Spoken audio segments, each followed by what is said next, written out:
नमस्कार. सुस्मिता सिम्प्लिसिटीमध्ये तुमचं मनपूर्वक स्वागत. आपलं दिवसभरातलं दैनंदिन रोजच्या दिवसभरातलं जे आपल्याला 24 तास मिळतात त्यामध्ये आपण हे बोलणं आपलं कसं असायला पाहिजे.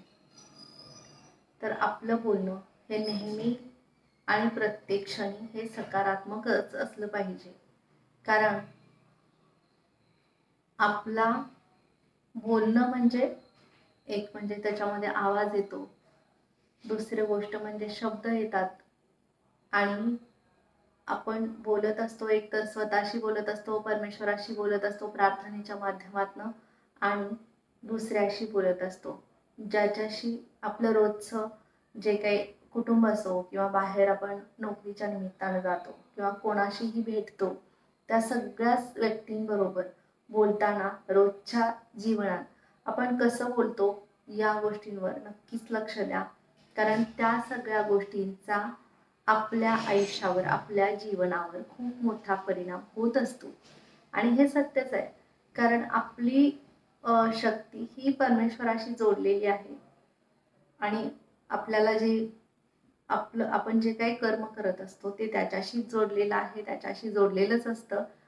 मग आपण काहीही असो, ते गोष्ट कोणतंही कर्म असो, काहीही असो, प्रत्येक गोष्ट ही परमेश्वराशी जोडलेली आहे. त्याच्यापासून वेगळं असं काहीच नाही आहे. आणि हा ज्याला अनुभव येतो ना त्याला माहिती असतं हे सगळं. तर मला असं म्हणायचं आहे की दिवसभरात आपण जे पण बोलत असतो ना ते सकारात्मकच बोलायला पाहिजे.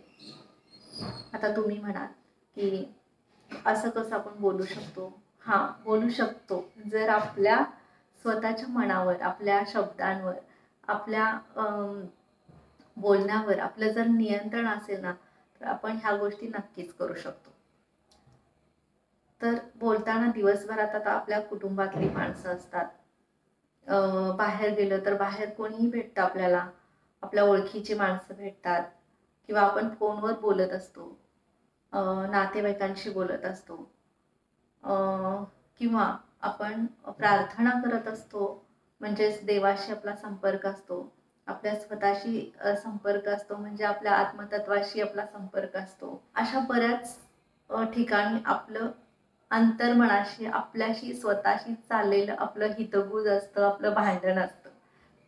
तुकाराम महाराजांनी सुद्धा हेच म्हटलेलं आहे ना, हे खरं तर स्वतःशी स्वतःचंच भांडण आहे. पण ते भांडण आपल्याला कळलं पाहिजे आणि आपला संवाद आपल्या स्वतःशी साधला गेला पाहिजे. तेव्हा ह्या सगळ्या गोष्टी आपल्याला उलगडत जातात. आणि त्यासाठी आपण रोजच्या दैनंदिन जीवनात आपण कसं बोलत असतो ह्या गोष्टीवर नक्की विचार करा. कारण आपला एक शब्दसुद्धा, नकारात्मक शब्दसुद्धा दुसऱ्याला वापरलेला असेल किंवा स्वतःसाठी बोललेला असेल, त्या शब्दांची ताकद खूप असते. शब्द हे नुसते शब्द नाही आहेत, तर ते अक्षरांनी बनलेले शब्द आहेत. यावरती माझी एक कवितासुद्धा आहे, त्याचाही व्हिडिओ मी बनवलेला आहे, तुम्ही तो ऐकू शकता नक्कीच. तर शब्दांची ताकद ही अक्षरांमध्ये आहे आणि अक्षरांची सुद्धा ताकद आहे त्या प्रत्येक अक्षरामध्ये आणि कणाकणामध्ये प्रत्येक ईश्वराचं सामर्थ्य आहे. तर आपले शब्द हे आपल्या स्वतःला जेव्हा आपण काही बोलत असतो किंवा प्रार्थनेच्या माध्यमातून आपण बोलत असतो किंवा दुसऱ्याशी बोलत असतो, शेजाऱ्यांशी बोलत असतो, मैत्रिणींशी बोलत असतो, मित्रपरिवारांशी बोलत असतो, ओळखीच्या माणसांशी बोलत असतो, किंवा फोनवर नातेवाईकांशी बोलत असतो किंवा आपण काही कामानिमित्त गेलो तर तिथं सुद्धा आपण आपलं काही ओळख नसली तरी सुद्धा थोडंफार बोलणं होतच. आणि ह्या सगळ्या बोलण्यामध्ये आपण कसं बोलत असतो यावर नक्की लक्ष द्या. कधी कधी आपण रागाने बोलतो, काहीतरी शब्द वापरतो, पण हे असं नका करू. कारण आपले शब्द जे आपण वापरलेले आहेत ते त्या शब्दांमध्ये इतकी ताकद असते ना, खूप ताकद असते. म्हणून नेहमी सकारात्मक बोला, पॉझिटिव्ह बोला. कारण त्या पॉझिटिव्ह बोलण्याचा, सकारात्मक बोलण्याचा, चांगल्या शब्दांचा, परिणामकारक योग्य शब्दांचा वापर आपल्या दैनंदिन जीवनामध्ये आपण नेहमीच करायला पाहिजे. कारण त्या शब्दाची ताकद इतकी असते ना, तुम्ही जर तुमच्या प्रार्थनेत, तुमच्या दैनंदिन जीवनात नेहमी चांगले आणि योग्य शब्द वापरला. आता उदाहरण सांगते. योग्य हा शब्द तर इतका ताकदवर आहे ना, तो योग साधनेशीही जोडलेला आहे. आणि योग्य म्हणजे अगदी अचूक.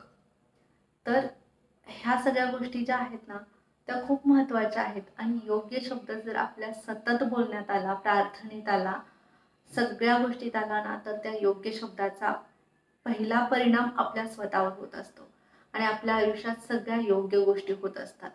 म्हणून प्रत्येक शब्द बोलताना जपून वापरा, कारण त्या शब्दाची ताकद खूप आहे. आणि शब्द हे जसं आपण तो शब्द बाहेर काढतो, ज्या स्वरात काढतो, ज्या आवाजात काढतो आणि तो दुसऱ्यांपर्यंत पाठवतो, तर हा शब्द ब्रह्मांडात सुद्धा जातो. तुमचा हळू बोललेला असू दे, मनात बोललेला असू दे, काहीही असू दे, पण जे शब्द तुम्हाला बोलायचे आहेत, व्यक्त करायचे आहेत ना, ते नेहमी सकारात्मकच असले पाहिजेत. म्हणजे माझा तरी अनुभव आहे असा, की नेहमी सकारात्मक बोला, सकारात्मक शब्द वापरा, दुसऱ्यांना पण, स्वतःसाठी पण.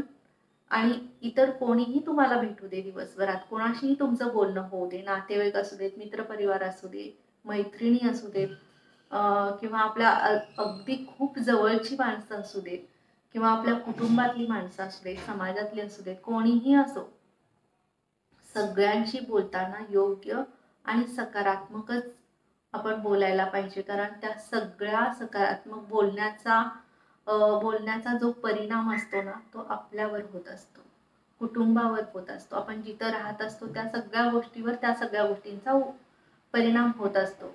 आणि जितका चांगला आणि योग्य शब्द तुम्ही वापराल, जितकं चांगल्या वाणीतून आपण तो शब्द बाहेर टाकू, तितकंच प्रसन्नता आपल्याकडे येत असते, तितकीच ताकद आपल्याकडे येत असते. हा अनुभव तेव्हा येतो जेव्हा आपण नित्य दैनंदिन जीवनामध्ये आपण शब्दांचा, चांगल्या योग्य शब्दांचा वापर करतो.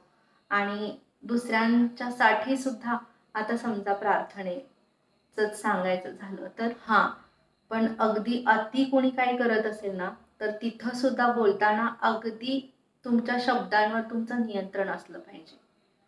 उगीच काहीही शब्द वापरून स्वतःचं म्हणजे तोंड का घाण करायचं, नाही का? समोरचा माणूस काहीही बोलतो, आपला अपमान करतो किंवा काही करतो, म्हणून आपण आपल्या आतून असे शब्द का फेकायचे की बाबा आपल्यावरती त्याचा परिणाम व्हावा, असं नाही करायचं. तर एवढं करा की दैनंदिन जीवनात बोलताना नेहमी विचार करून बोला. प्रत्येक तुमचा शब्द विचार करून दुसऱ्यापर्यंत पोहोचला पाहिजे. आणि ह्या सगळ्या गोष्टींचा परिणाम जो आहे तो आपल्या स्वतःवर होत असतो. आणि खरंच आहे, 100% खरं आहे आणि 1,00,000% खरं आहे. माझा स्वतःचाही अनुभव आहे. तुम्हाला इतकी प्रसन्नता मिळेल ना ह्या सगळ्या गोष्टीतून, आनंद मिळेल. जाऊ दे, आपलं थोडंसं वाईट वाटतं आपल्याला की समोरचा काय बोलत आहे, कसं बोलत आहे, दुसरे कसे तरी बोलायला लागले तरी ह्या शब्दांचं आपल्याला वाईट वाटतं. पण तुमच्या स्वतःकडून बोलताना नेहमी विचार करून, दुसऱ्याच्या तोंडाला हात नाही लावू शकत आपण, किंवा दुसऱ्यांच्या शब्दावर, दुसऱ्यांच्या बोलण्यावर आपण नियंत्रण नाही ठेवू शकत. पण आपण आपल्या स्वतःच्या बोलण्यावर, स्वतःच्या शब्दांवर नक्कीच नियंत्रण ठेवू शकतो. कारण आपले शब्द काय समोरच्याला बोलायचं हे आपण कळलं पाहिजे. विचार करून, म्हणून तर विचार करूनच बोलायचं काय पण बोलताना. हे सगळं म्हणजे मी सगळं हे सांगत आहे, ह्याची प्रेरणा खरं तर मला माझ्या वडिलांपासून झालेली आहे. त्यांच्यातले जे गुण मी अभ्यासले आहेत, त्यांच्यातले जे गुण मी पाहिलेले आहेत, निरीक्षण संस्कार जे माझ्यावरती झालेले आहेत, त्यामुळे मी हे तुम्हाला सगळं सांगू शकते. आणि त्याच गोष्टी माझ्याकडे वारसा हक्काने आलेल्या आहेत, म्हणून मी एवढं सगळं सांगू शकते तुमच्यासाठी. आणि मला खूप खरंच आनंद वाटतोय की म्हणजे माझ्या वडिलांकडून मला ह्या सगळ्या गोष्टी फक्त त्यांच्याकडे बघून, त्यांच्या सोबत राहून, त्यांच्या सहवासात राहून या सगळ्या गोष्टींचा इतका मी आनंद घेतलेला आहे ना, आणि ते कुठेतरी माझ्यात आलेलं आहे ह्या सगळ्या गोष्टी. आणि खरंच म्हणजे हा इतका छान एक ही गोष्ट आहे ना, तुम्ही दुसऱ्यांशी बोलताना चांगलं बोला. दुसऱ्यांशी कुठलाही प्रार्थनेतला शब्द तर खूप महत्त्वाचा आहे. प्रार्थनेमध्ये सुद्धा योग्य शब्द वापरायला कधीच विसरू नका, कारण त्या योग्य शब्दाची ताकद तर खूपच आहे. दुसरं गोष्ट म्हणजे निगेटिव्ह काही बोलू नका, कारण त्याचा परिणाम सगळ्या गोष्टींवर होत असतो. स्वतःवर होतो, कुटुंबावर होतो आणि ते फिरून फिरून आपल्याकडं येतात गोष्टी.